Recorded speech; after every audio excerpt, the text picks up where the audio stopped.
What is up, you guys? This is MB Cash back with a brand new video review, and today we're going to be taking a look at WWE Retro Figures Series 4 by Mattel. So I'm continuing my WWE Retro Figures reviews, and the last one I did was Series 3, so here is Series 4.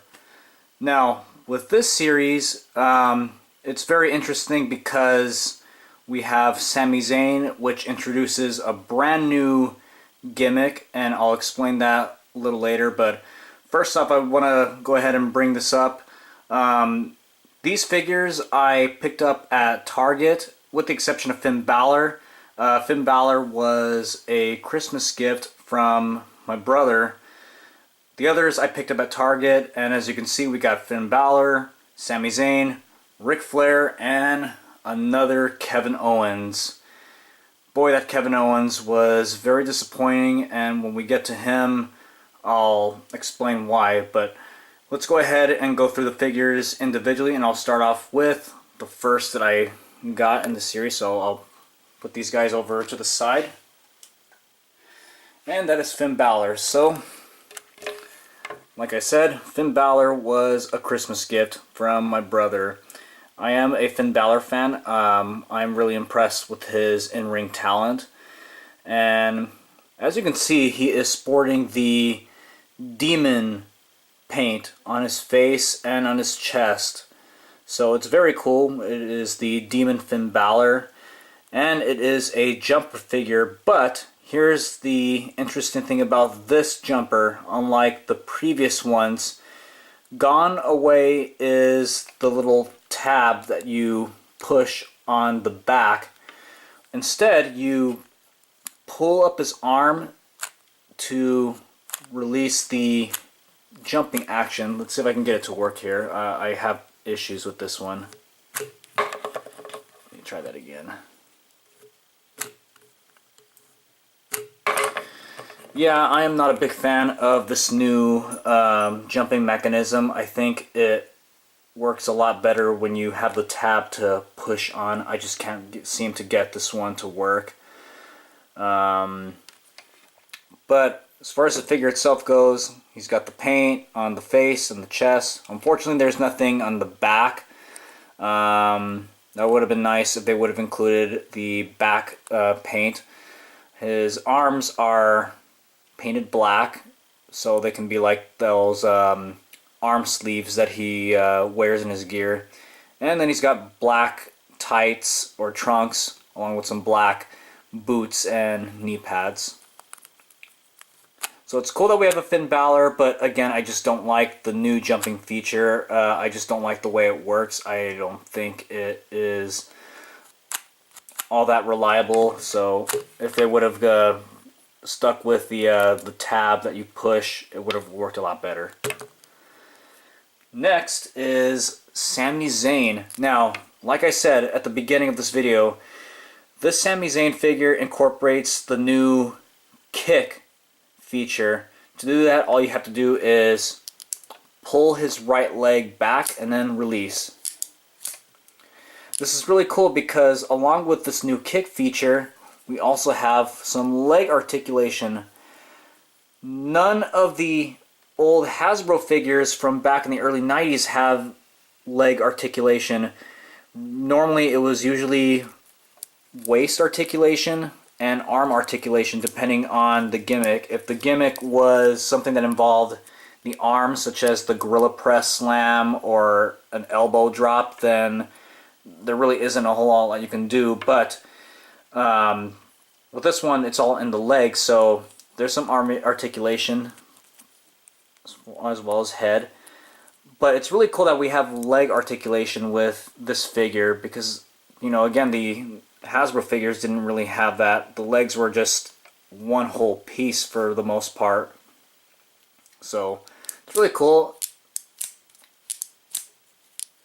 And I like that we were able to get a Sami Zayn figure. It's a very, very interesting, very comical looking face he's making. I wish the hair could have been a little bit more to the reddish side. It's more brown. But All in all, it's a really nice figure. I like the designs on the tights. You can see he's got the Sami Zayn initials, the S and the Z. He's got the checkered board designs right here in the inside of the legs. And then he's also got the Arabic writing. And he's also got his Let's Go symbol right there. That's really cool design. So this is a really cool figure. I really like the Sami Zayn figure a lot in this series, and this will definitely not be the last time we see these kicking figures, as more will be coming soon in later series.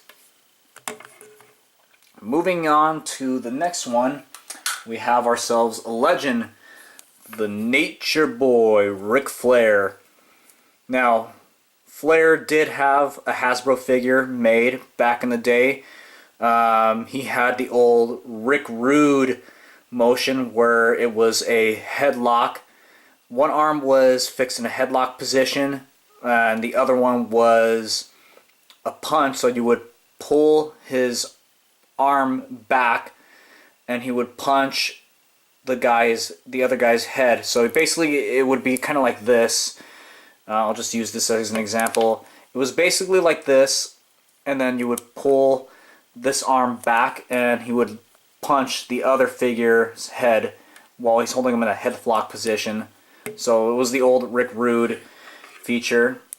And he also had red ring gear. This one we got the blue ring gear. He's also got his longer hair. So this is more of Ric Flair during the old NWA Classic World Championship Wrestling days. Whereas, of course, the Hasbro Ric Flair was Flair during his tenure with the WWF. Now, what I like about this Flair is he does his signature Flair chop, and to do that, it's basically the clothesline action, but this time, instead of moving his body backwards, you move him forward, and then he'll do that classic Flair chop. So it's really cool.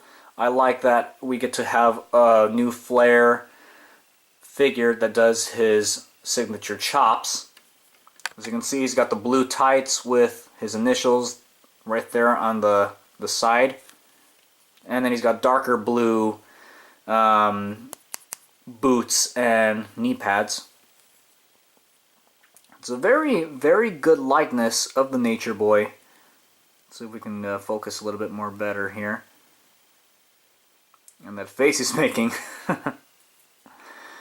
Yep, he's definitely in for some big in-ring action with this face. So there's Flair.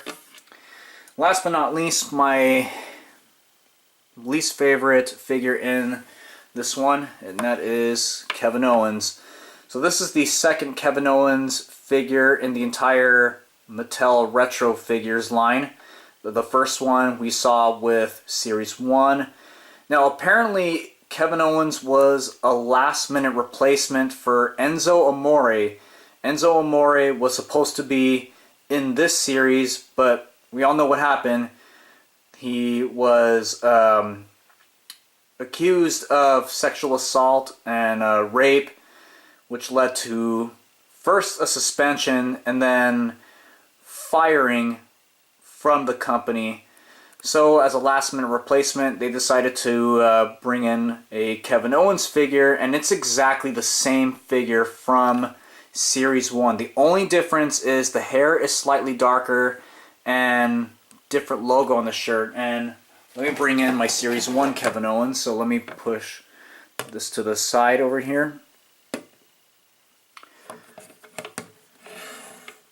So on the left is the Series 1 Kevin Owens, and on the right is the new Series 4 Kevin Owens. So again, the exact same figure, they do the exact same motion, just the main difference is the logo on the shirt. That's all it is. So just like with Series 1, it does the pop-up power bomb. In this case, it is just the headbutt. So for those of you who remember the Andre the Giant figure from the old Hasbro line, or that rare Dusty Rhodes or Akeem, it's the exact same motion. I really think that Mattel could have done better and given us a different figure for a replacement for Enzo, like say Cesaro or Rusev or The Miz. But nope, they went with Kevin Owens. So just my personal opinion, I don't think it was really necessary. I think they could have gone with somebody else. I know it was last minute, but still, it would have been nice if we would have gotten a different figure. And at least if they were going to give us another Kevin Owens, at least it would have been nice if he did a completely different motion. If it was a completely different figure, because you know with the Hasbro figures, we had multiple figures of the same wrestlers, but at least they did different things. Like there was multiple Hulk Hogans, but each Hogan was different in terms of the move it did. So that's just me. So there you have it. That is the WWE Retro Figures. This is Series 4. Kevin Owens, Ric Flair, Sami Zayn, and Finn Balor. So thank you for watching this video. I hope you guys enjoyed it. If you have any questions, please feel free to leave a comment down below, and don't forget to share this video, like, favorite, and subscribe to the channel. Until next time, guys, I will see you all later, and God bless.